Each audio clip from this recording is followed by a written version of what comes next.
Welcome to the RPO Football Network. We're going to do a show tonight on the RPO Football Show. I'm your host, Steve Hungarter. You guys know me as the IDP Hunter. I'm the number 4 ranker on Fantasy Pros. I'm a writer over at the RPO Network and the Six Pack, as well as I do the podcast too. I do the IDP Hunter podcast, as well as this episode and network over at the RPO Football Show. I'm joined tonight by Kyle Senra. Kyle Senra is, Cal, you're all over the place. Let's just call it what it is. You got, I count 1, 2, 3 podcasts right now, as well as Right for 2 sites. Let me just make sure I got it all countable, okay? I got the Full Press Fantasy Podcast. He's also on the Going for 2 Live podcast, and he's also on the Full Press Packers podcast. You're a writer over at Going for 2. You're a writer over at the Full Press Coverage. Is there anything else you want to announce tonight? Well, yes. Just a couple days ago, I got the confirmation that I'll be joining the FF League winners, Thomas Christopher, who I've been a league mate with before. He's been tweeting out trying to get more writers on, specifically team writers. So you mentioned Full Press Packers Pod. I am a Packers fan, so I'll be joining right now FF League winners as a Packers writer. And first article is underway, so hopefully, I think we said by Thursday, I guess that's August 1st, I believe, or August 2nd, it'll be out. So, certainly excited to be contributing in the fantasy football space in any way, and certainly happy to be on YouTube. You're all over the place, Kyle. Congratulations. That's impressive. And you just found out? Yeah, I would say, I just started work on my first article yesterday, so I think I got the confirmation Thursday, I believe. So you're breaking the news here. I appreciate it. I added FF League winners to the Twitter bio, but I haven't actually put out an official tweet saying I'm part of them yet. I was going to wait till my first article dropped to time that, but you get the exclusive news here. And well, it couldn't happen to a better person. And like I said, we're always talking. We've played leagues together before. You're always dropping me this great analytical data. So I just wanted to come on the show and praise you. We've played on a couple fun, interesting leagues before. We played in that Vampire League on the Going for 2. We played in actually we're in the ECR rankings at Fantasy Pros, and I remember seeing your name multiple times, mostly at tight end. You were steady all last year as a top ranker, especially at tight end, and I knew you had some secrets. So that's why I was kind of like trying to bring you on the show a little bit. Maybe you can show the audience some of the tools that you use. Well, so I think the first thing you bring up is rankings, but one of the things I do have this year that I'm really trying to track is target share. Because you mentioned my tight end rankings have been good, but basically the secret there is really follow the targets. Tier tight ends based on just targets that they're getting, and then you can target share is interesting. Yeah, within those tiers, then play the matchups, which defenses are allowing more points. Really combine those two things together. I find it pretty easy to rank tight ends in season. Now, my preseason draft rankings for tight ends, those have not been so solid in the last few years, and wide receivers. So those are two positions I've really tried this year to get better at. And one way is tracking target share. So yeah, you brought up this spreadsheet. So basically what I did is I had to get this information from a couple different websites. But first off, I'll shout out Player Profiler. Mm-hmm. And what I would do is I would go through and I would, as you can see, there's the rows at the top, or the first row of the columns are projections. That is what I'm actually projecting for target share for players this year. There's an average, and beside the averages, there's 23, 22, 21, all the way to sometimes 2013. Those are the years the player played in. So what I would do is go to Player Profiler, look up each of their target shares for each season. And then once I'd have all the target shares for a player's entire career, I would add them together, divide them by the number of seasons, get an average for their career. And using that average to kind of base my projections off of. So now the other thing too is this was specifically designed for tight ends and wide receivers. So when it came to running back, first off, Player Profiler doesn't give target share data for individual running backs. Mm-hmm. But I also, it didn't necessarily serve the purpose I was trying to. So what I did is also using data from Pro Football Reference and figure out team running back target shares for certain situations, seasons. So it might be, for instance, I guess with the Bills, for instance, I use the 2 years since James Cook's been there, because that's to me, that's really what's changed how they're targeting the running backs, especially that first year. 19.3% target share for the running backs. Look Pretty at the wild. difference. Holy cow. It did go down last year, but they also gave Cook more carries. So they were trying to not necessarily throw to him as much, just get him the ball in the backfield. Just how much are they? And I mean, to be fair, that's not all just James Cook. Latavius Murray got some targets in there too. But that's a big jump, like you said, from 14 to 19. Like, holy smokes. So I would expect it to be a little higher than it was last year, especially losing Stephon Diggs. Like, all the moves they've made kind of speak towards we're probably going to target the running backs more than most positions. So yeah, I was looking at running, like for the Dolphins, I think the running back data since Tua has been there. That to me seemed the most pertinent. In the 4 years that Tua has been the starter, how has he targeted running backs? And I didn't know why. Most of the times it was, okay, who's the quarterback? Because to me that really factors in like who the quarterback is probably going to determine, is it a quarterback that runs a lot? They might not dump off as much. Now again, for Josh Allen, I used since James Cook's been there because I felt like that was a significant change. They invested in that way because they wanted to change. So looking at the running back team target share, I went situation by situation to determine what was the best number of years to look at. And again, a lot of it was based on who the quarterback is and how long the quarterback's been there. Sometimes it was based on how long the running back's been there. Like the Patriots, for instance, I went with the 3 years since Ramondre Stevenson's been there because I believe in 2 of those 3 seasons, actually, I think all 3 of those seasons, the running backs have led the Patriots in target share. Now, that's the entire running back room. Because last year, I think Zeke led the team in receptions. And then the year before, I'm pretty sure it was Ramondre Stevenson that led the team in receptions. So since Ramondre's been there, they've really focused on passing to the running backs more. So I used those 3 years of data. So yeah, that would all just depend. But yeah, Player Profiler, Pro Football Reference, shout out to them because that's where I was able to gather all the data and then again use calculated average and then use that to make a projection. And I'd make sure that these projections all line up to 100%. So it's adjusting. Some teams are pretty easy. Some teams you just kind of take most of the players' averages and it's pretty simple. It's like, oh, there's this much left over and they have a rookie. Okay, just give it to the rookie. Yeah, it looks like the Jets are like that. They're pretty consistent, huh? Yeah, that was a team where I just started with the averages and then find out where I'm at. Okay, am I way over or am I way under? Okay, if it's way under, then we'll raise some players up. That was the Jets were a team that was pretty simple. And then what was left over was, okay, we'll just give it to Malachi Corley, 6.7% in this case. Really, Mike Williams and Alan Lazard, those are the only 2 that are really below their averages by a couple percent. And I think that's what made up that difference to just give that to Corley. So, because the rookies are tough, because like, how do you project the rookies? So one thing I also did was there's a tab here for just the rookies.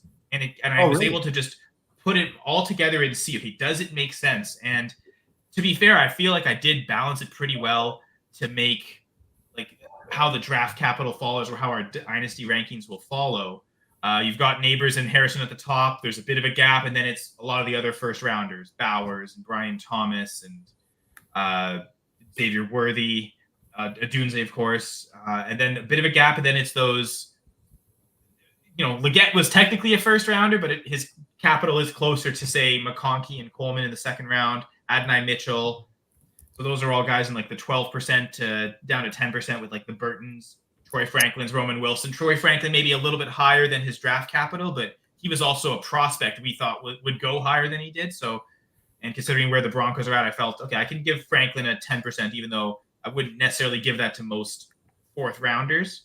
So I thought I did a good job of figuring out where these rookies fit into their specific teams, but also where these rookies fit in amongst themselves and just the rookies. So. You mentioned rookies, and we're kind of doing a promo right now. The Pro Football Rookie Analytics. I actually had them on last week, Kyle. They're amazing people. They're doing a promo right now for their rookie content. You save 20% off.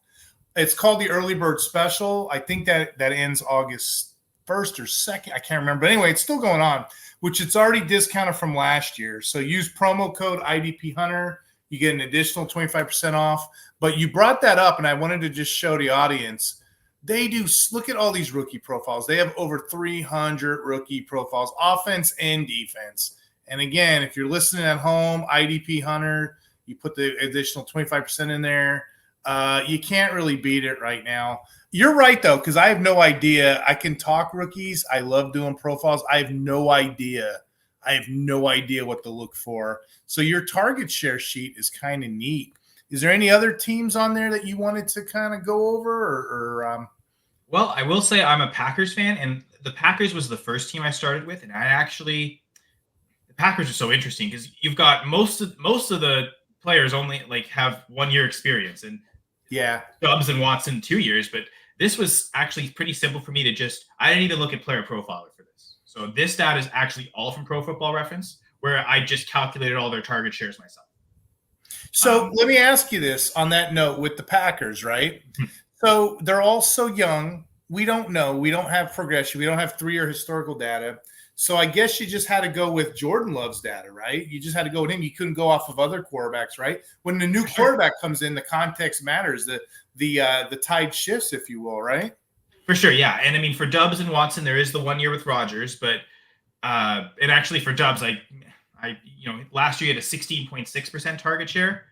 He led the team in total targets because he was the healthiest the entire season. So I would say that's probably where I'd put his ceiling. And if anything, I think it gets back to what it was last year, 2 years ago in 2022 with Rodgers. He had a 15.4%.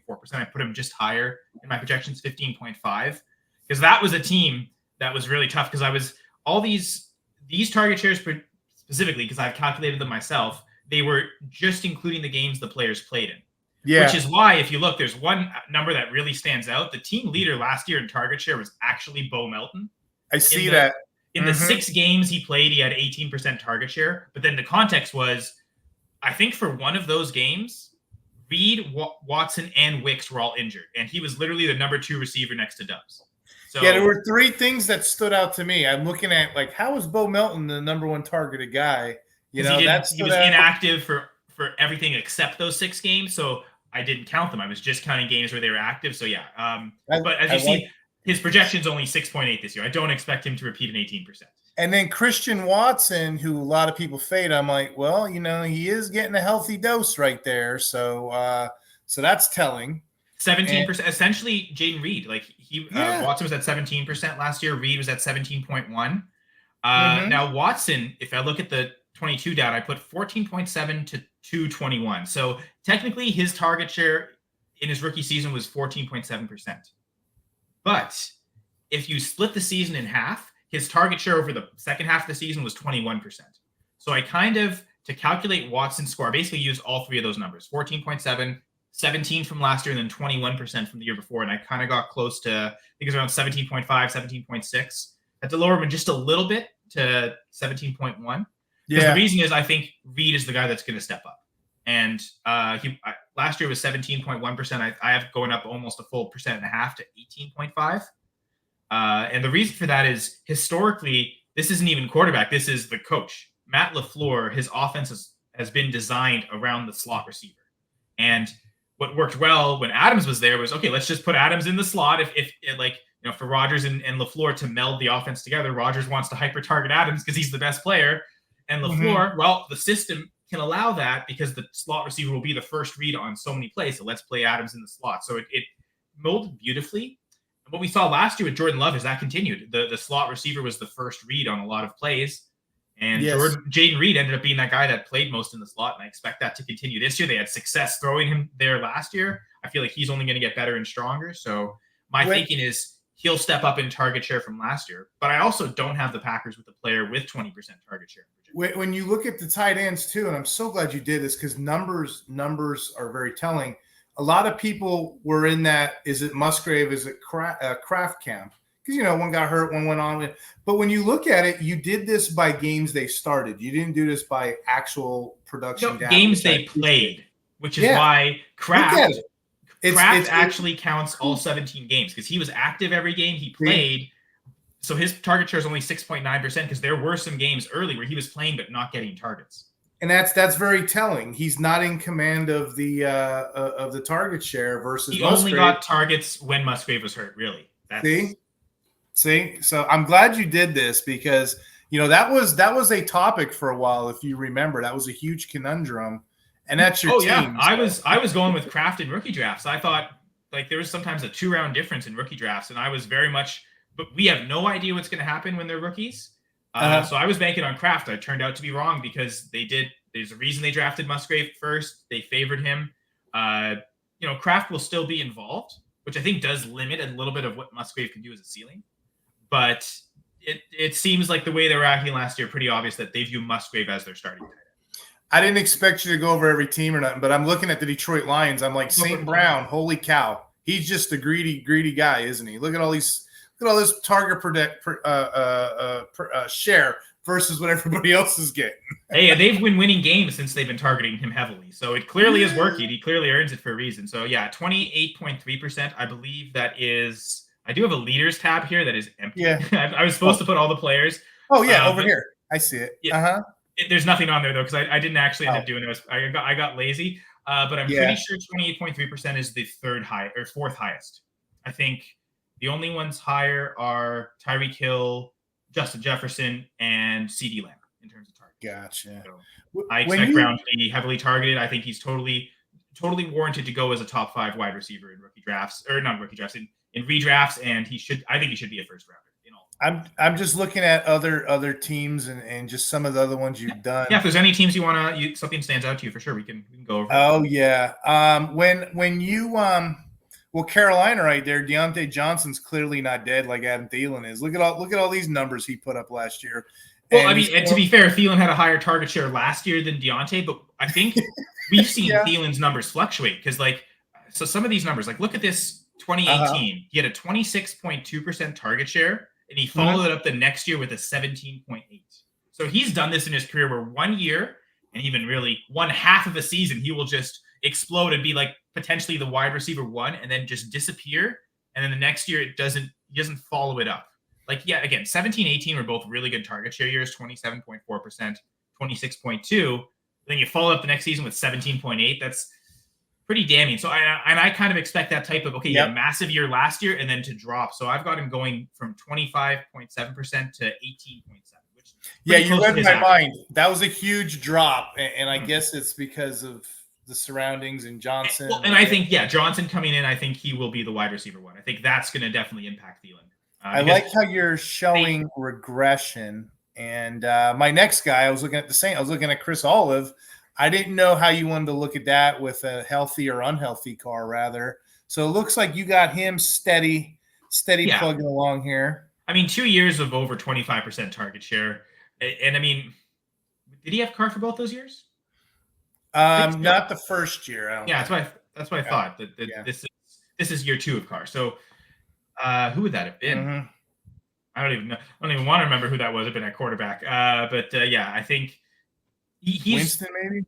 Yeah, I was gonna say I think Winston got some games. Either way, he's shown that he's what he's done through 2 years is he's gonna earn a ton of targets. And maybe there's not a ton of touchdowns, so his fantasy finish might not be up there. But 25.9% is definitely on the higher end of target share. So and just looking at this through the IDP lens, the IDP perspective, I'm looking at Tampa Bay right now. If I was to strategize a defense against these guys, look, Mike Evans gets majority of it. Chris Godwin. Where's their wide receiver 3 coming from? Look at this. The running back, maybe? Where are they getting it? So. The RB target share, I think, will even increase over last year I had. So this was a team that once I put all the averages in, they were actually lower than 100%. So I was able to raise some players up. I put the running back, because I could have used 2022 data as well for Rachaad White, but I also felt, that was a year where Fournette was there and they were splitting, and it was with Tom Brady. So I went with just looking at what Baker did last year with them at 16.5%, which would have been, more than any player other than Godwin and Evans. So I felt confident I could even raise that number up to 17.5. Kate Otten, I have him going up a little bit. I guess basically what he did last year. 12.2 last year, I put him to 12.4. And then Trey Palmer, I had him going up by almost 2% as well. I thought he had enough success as a rookie that I think he's earned the right to be that number 3 receiver on the team and get a little bit more targets. But I would still imagine Rachaad White is going to finish 3rd on the team in targets. I'm looking at the NFC West. This is such a nice thing. And it's hard to tell not just rookies, but year 2 players. Trey McBride, you can't help but think there's going to be a little bit of regression, right? For sure. And I've even gotten to this discussion with people that think he'll even go higher than last year. Last year, he had a 19.6% target share. I've got him at 19.1 right now in the projection, which is 1% lower than Marvin Harrison. I think that really is what stands in is Marvin Harrison. I expect him to lead the team in target share. Now, to be fair, last year they had Marquise Brown. I'm looking here at 22.8% target share. So McBride was able to operate with another player getting a heavy target share on his own. So 19.1 might still be actually on the low end. I've considered even raising him to say like this will be his career high in target share. He'll get to like maybe even 20% exactly. So McBride, as a result of this, he's a little lower in my redraft rankings than the consensus. And I think part of it comes from this target share not hitting the 20%. So that's one I've struggled with this offense, maybe more than most. Because how high are you putting Harrison? Like, what is the exact? It is 20.1% too low even for Harrison. I mean, he's a rookie, but like, what are we expecting of him? We might even, and I've tweeted some polls out for these target share projections on Twitter, and one of the comments was, yeah, Harrison will smash even higher than this. So that's an offense I have admittedly struggled with, maybe more than most. And I think the 49ers too, that was a really difficult one because you've got 4 guys whose career averages are all 22%. Okay, right. I don't think all 4 of them are getting 88% of the targets this year. So that was one that was difficult to figure out, like, where do we put them in? Like, we got a couple of rookies to throw in too. So Pearsall's pretty low. He's the only first round rookie that's not in the 10%, 11% range. 4.2%, just because of the situation. I don't think he's going to see very much this year. I still view him as like the wide receiver 4 on the team. Gotcha. I'm looking. Anybody else in the NFC you wanted to look at or go over? No, I think that was a pretty comprehensive look. I'm trying to remember teams we didn't mention, but yeah, some of my more difficult teams. Yeah, I think we're in the NFC West, and really anywhere where it's like several rookies coming in or players, like new quarterback situation. Like, there were some teams that were more difficult than others. I did the Packers one first, and it's like, man, this is pretty easy. I realized, oh yeah, because there's so little data to go off of. I don't have much. And you know the offense. Yeah, and I know, and I've watched them so closely. Every other team, it was a lot longer of a process. So it's like I did the Packers one first. Like, okay, this is good. This will be no problem. And then I realized, oh wait, this is a lot to look at. Every player, man, some of these guys have been around since 2013. I got to look at every single year. Like that was a bit of a process, but I'm glad I did it because I feel like what it's done is, if you go to my rankings tab, I feel like it's allowed me to get a better look at wide receiver rankings. That's something I've again struggled with in the Fantasy Pros rankings. Even in season, my wide receiver rankings haven't necessarily been the great, but really the pre-draft rankings have been pretty bad. I wanted to get better. So what I've done here is I've combined my target share projections with my touchdown projections. Add the two together, give me a number, and that's kind of what I'm using as the basis to rank these wide receivers.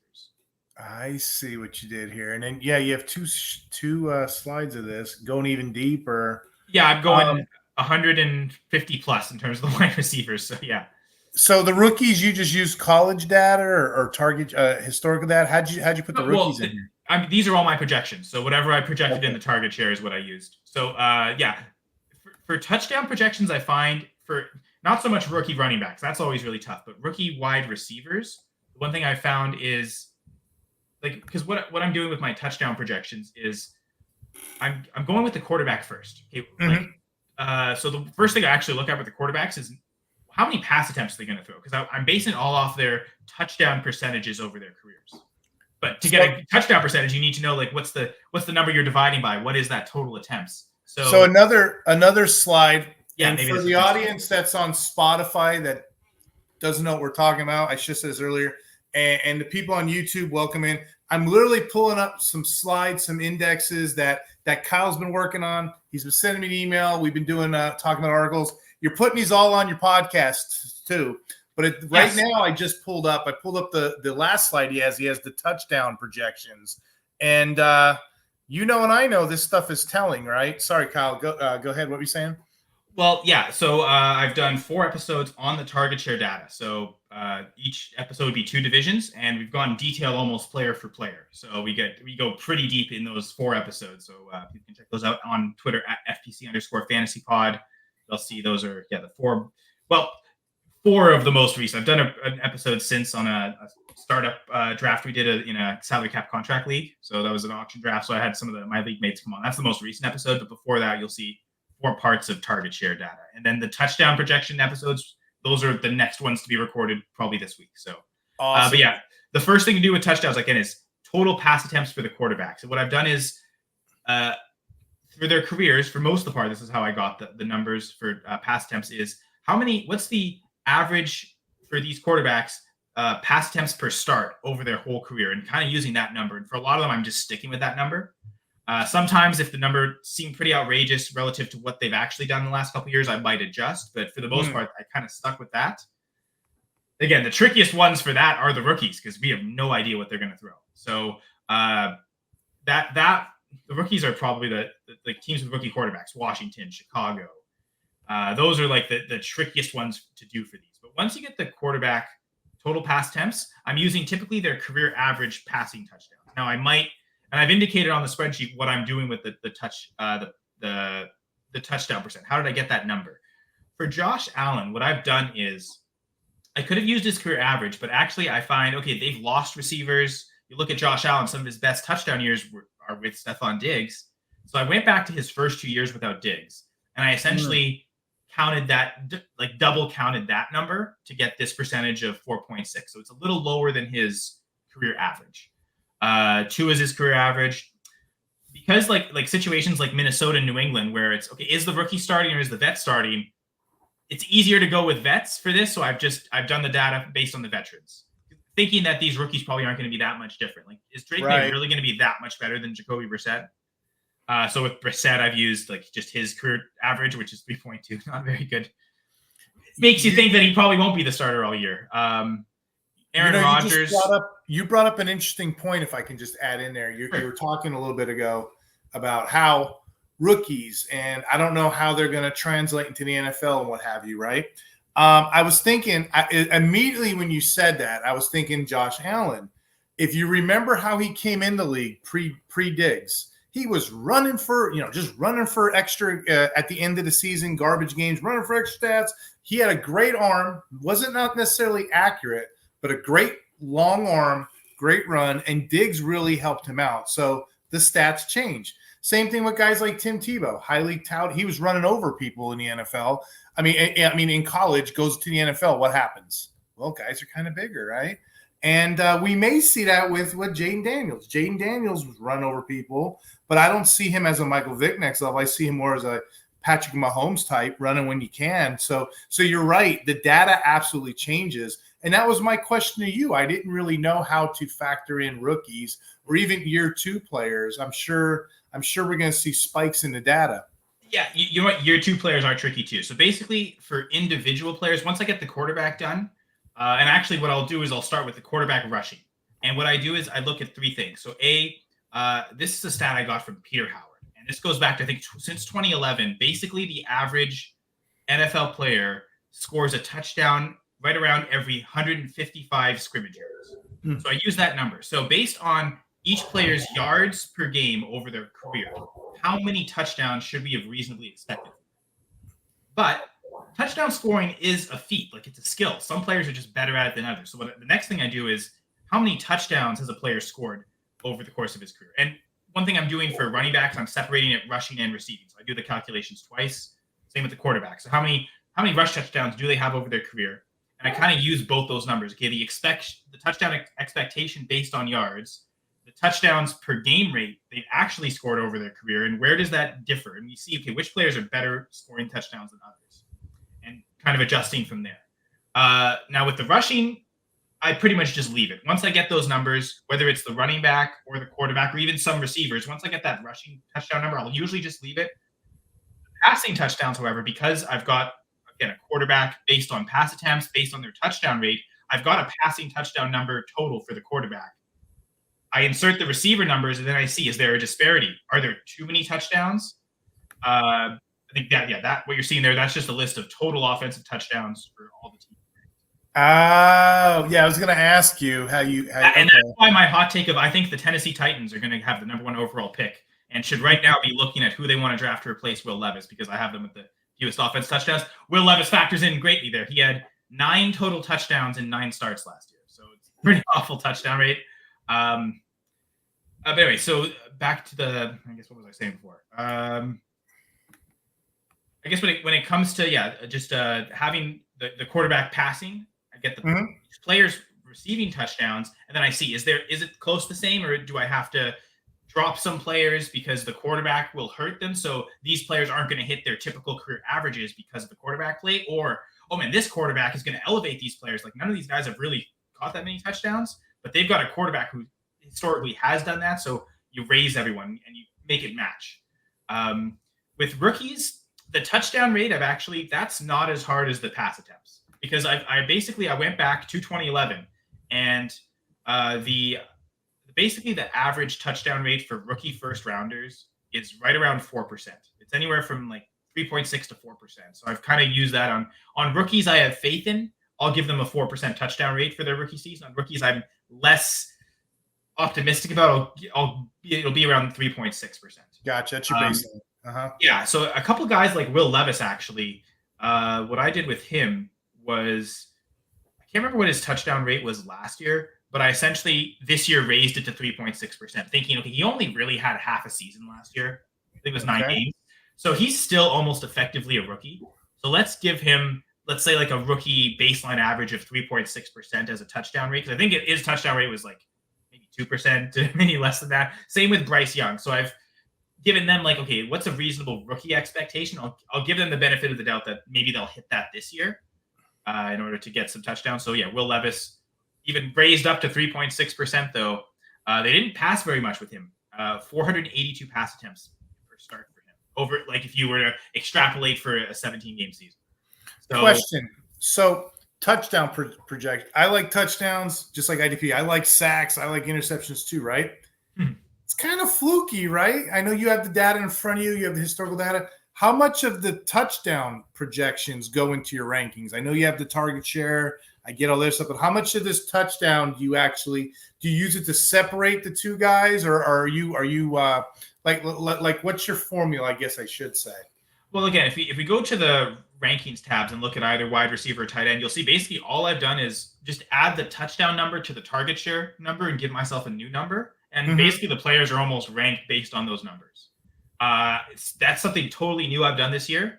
And again, the purpose is I have not done well in the wide receiver and tight end pre-draft rankings. Again, as you've shouted out, I'm a lot better at tight ends in season once we get the target data. But until we get that, I'm almost been a little lost. So my way of ranking wide receivers and tight ends this year is different because I've got this new process. And this is what it looks like. So just take the target share projection, the touchdown projection, add them together. Whatever that number is, that's how I'm ranking the players. And then when it comes to like overall rankings, wide receiver and tight end, I'm also cross-referencing. Okay, this guy has this number, like trying to place them here. The one thing I'll say is because rookies are so unpredictable, I've actually generally given rookies the benefit of the doubt. And not in the spreadsheet here, but in my actual rankings through the Fantasy Pros ECR, I'll raise the rookies higher than where they should be in this spreadsheet. Just thinking, I'll give them the benefit of the doubt. Maybe I'm projecting some of these rookies, especially like Marvin Harrison, a little lower. So according to this spreadsheet, Marvin Harrison should be wide receiver 29. I think in my actual rankings, though, he's like 18, 19. So I've definitely put him higher than what the numbers have said. And I generally did that with most rookies. Most people bet the higher on the high rookies and the lower on the veterans. I've noticed that too. And I think part of that will reflect drafts, right? Because these rookies are going to be going a lot higher than even like Marvin Harrison isn't going as the wide receiver 19. So even though I've raised him in my rankings, it's still lower than where he's expected to go. So I don't necessarily expect to have too much redraft exposure to rookies. I was in the Scott Fishbowl and I got Xavier Worthy. I thought was at a good value in like maybe the 8th round, just with I took Mahomes, so it gave me the stack, but B, the return potential, because I think he is listed as currently as their starting punt return on, at least according to our lads. And so that was something where, okay, if there's a specific reason to take a rookie, I might do that. Trying to look at who else I took as a rookie. So I think that's it. That was the only rookie I took in Scott. Or no, I took Caleb Williams too, actually. On a similar note, like rookies for IDP, I tend to stay away from them. Even like this stud Jack Campbell linebackers, they need time to grow. Defensive tackles, it takes them a while. We want the old man strength. We want them to age in. The only rookies I really go after with IDP are probably like that that first defensive lineman taken, like the Aiden Hutchinson of every draft, the Will Anderson. But other than that, I kind of just kick them to the curb. Defensive backs historically, if you're good day one and you've been tested by the NFL, you're gonna have a long-term career. I can get a long shelf life with those guys. But there's not really as, I guess I should say, sophisticated analytical data like you did for your offense on defense. So, I kind of went back and I'm looking at websites. And this website that I pulled on my screen for the audience on Spotify, I can't see my screen, literally on YouTube, I just put up the IDPcenter.com. It's a pretty much interactive site. We have over 400 expert managers. We have trade value charts, startups, free leagues, money leagues, best ball leagues. Check out the IDPcenter.com. And Kyle, this trade calculator is kind of neat. I don't know how many leagues I've been in, and you try to use the trade calculator, what have you, and you'll have, Justin Jefferson's the same value as TJ Watt. Then I look at another league, and Justin Jefferson's the same value, TJ Watt's the same value as a Devin Singletary. What gives? Like, why is the data so all over the place? With here, it has, the centralized, the tackle premium leagues, the big play scoring, the exotic leagues. You can put it all in there. It's a free source. It's on Discord. They're going behind the paywall soon. And like I said, a lot of us are over there. Please check out the IDPcenter.com. Again, it's hard to get analytics like you're bringing to the screen, Kyle. It's hard to bring that up. So I just wanted to thank you for showing us that. And anything else that jumped out that you wanted to talk about? No, I feel pretty satisfied that we've gone through all that. Like I said, for anyone who really wants access to these spreadsheets, you can just DM me and I can share them with you at Senra Says on Twitter. So I'm willing to share and open here, but because they're not actually written anywhere else. Part of that is slightly by design too, because I'm talking about them in so much detail on the podcast. I want people to go listen to those podcasts. So part of it is that if I feel like I've been conscious of like, okay, if I do something, I don't want to, do it in audio form and then just spit out an article with exactly the same thing. I feel like I'm splitting up a resource. So it's, I'm going to do one thing here, one thing there, one thing. And so like I work at all these different places, but I also make sure there's no overlap on content I'm doing. I'm doing content for a place I want it to be. This is the only spot you can get this. So nothing worse than like, I don't know, going to HR department and have to watch a presentation. The guy's reading off a slide deck. You know what I mean? Got to give a little something for everybody. This could have been an email. But Kyle's all over the place, to include my friend. He comes on the shows with me. He's on the Full Press Fantasy Pod. We said that earlier, going for 2 live. You got the Packers Full Press. I'm going to have to start watching that because I like the way you describe the Packers. And not necessarily that, a writer. And then you're taking on their podcast over there at the League Winners too, right? Or you writing? They don't have any podcast yet. I talked to Thomas about that. That could actually potentially happen in the world. It's a strictly article only site.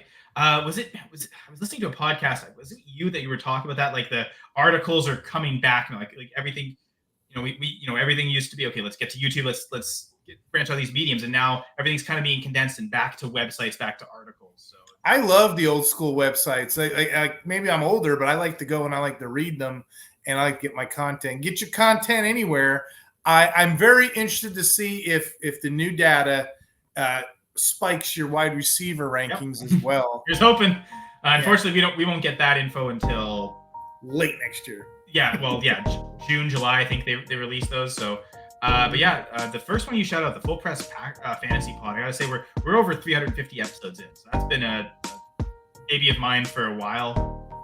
First podcast I've really hosted. I've guested on some before, but we've been going strong on that since. I think our first episode was May 2019, right after the draft. I think our rookie episode was talking about rookies that year. I was shouting out how everyone should go get Noah Fant and Justice Hill.